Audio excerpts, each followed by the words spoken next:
Hey everyone, welcome to another video. Today we're going to talk about issue number 2 of Rise of the Powers of X, written by Kieran Gillen. But before we dive into the story, I want to ask you a favor. If you enjoyed this video, please leave a like and a comment to help the channel grow.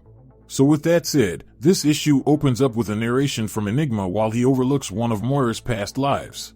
Now, just like all the lives that came before, Moira sat and ate the same meal as she waited for her mutant ability to activate. Because during her 10th life, she believed she had one final plan, but she was mistaken. For there was one more thing she could still try. And that last plan will be revealed later in this issue. But in the meantime, Enigma continued his dialogue, saying he was able to slip the bondage of time. For example, if he wishes, Enigma can see whenever he wants. If he chooses to look forward, he could see a space shuttle fall and Jean Grey's skin flush as she faces her first annihilation, and the part of her that eats stars and dominions.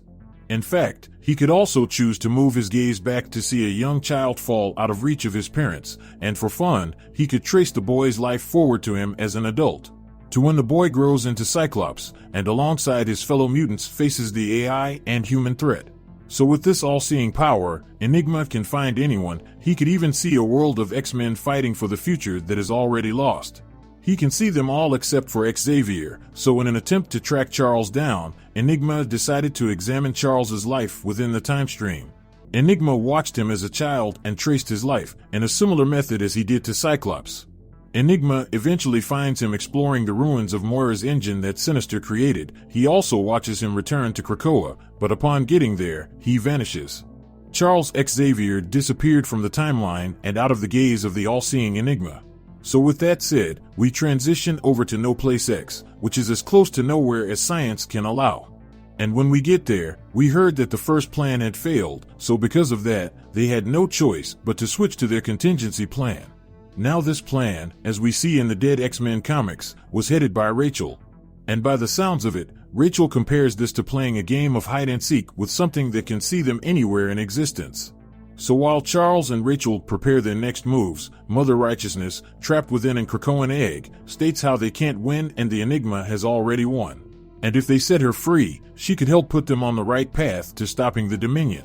But see, Cypher is no idiot, for he knows all languages, which includes body language, and he doesn't need his gift to know that she's lying. And ask for her help in pointing them in the right direction. She is already doing that, by serving as their radio. So following that, Charles states, they need to reach Moira before her gift activates. Which should be easy for them because they know many different methods of time travel. However, there is a problem, and that is the Dominion has placed Arachno Sentinels in the time stream to watch out for attempts to reach that moment in time. Now, Charles believes they can dodge these obstacles, but only once, so they must choose where to strike very carefully.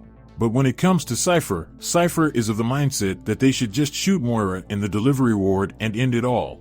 But people like Rachel believe this is a monstrous route, and she also brings up how the Dead X-Men team is still trying to confirm when Moira's powers activated. Now on a side note, this issue is happening at the same time of Dead X-Men, so throughout this issue, they will be addressing events in that comic. So as the four of them start to list the possible ways to take down the Dominion, Charles as well as the rest of the team must admit that all options are a long shot at best. And the trip to Moira's past was the least dangerous of the ones that remains. So with the team selected, Rachel was able to contact Hope and the rest of the 5 so they could resurrect the dead X-Men needed for the mission. And the way Rachel were able to communicate with Hope in the White Hot Room was by sending messages back and forth through the fake mother and the real one. Hence why Cypher was calling her their radio.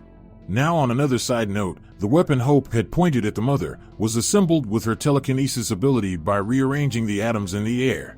Which I think is completely crazy just to think about and a testament to how powerful Hope really is. And speaking of the White Hot Room and the mutants of Krakoa, they as a whole wasn't doing great at all as they mourned the death of Jean Grey and the conditions of their nation. So with Rachel having all the pieces in place to carry out their contingency plan, we as the reader transition over to Enigma's search for Charles. And the method Enigma used to find Xavier was by fast-forwarding the timeline to the point where Charles manifested back in the time stream. And by the looks of the panel, sometime in the future Charles's No Place will be completely wrecked. So with that information given, Enigma learned of the No Place and where to find it.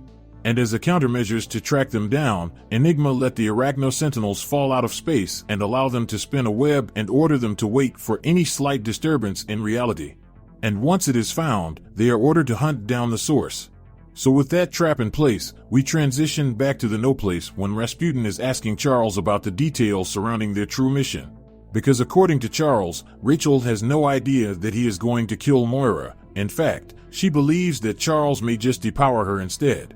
Because in killing Moira, the nation of Krakoa never comes into existence. So as the realization of Charles's words sink in, Rasputin begin to feel the weight of the task they are about to undertake. Now on the very next page, an explosion rocks the No Place, sending everyone flying. So with no time to waste, Rasputin springs into action and leaps head first into battle.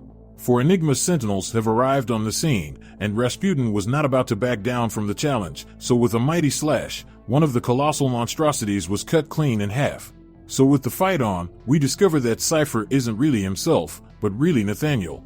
So as Rasputin fought to buy them some time, Charles and the rest of the team managed to prepare an escape route, and right before the jump, they cast a tendril to our hero and vanished just in time.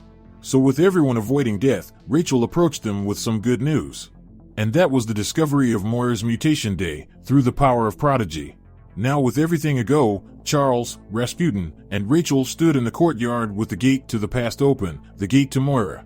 And with one last look back at his comrades, Charles stepped through the gate to put an end to the age of Krakoa. So as the comic comes to an end, we circle back to the other option Moira never tried, that was hinted about in the beginning of this issue. And that option was given to her during the mutants' invasion of Earth. So as Moira crossed the battlefield, news of the human forces crumbling is relayed to her from Nimrod. So with the humans being beat down to the ground, Enigma seized the moment and extended his hand to work together. And revealed to Moira that the humans and AI doesn't win this war, rather, he does. So with that said, this issue comes to an end. But anyway, down in the comment section below, let me know your thoughts about this issue and what predictions you could have moving forward.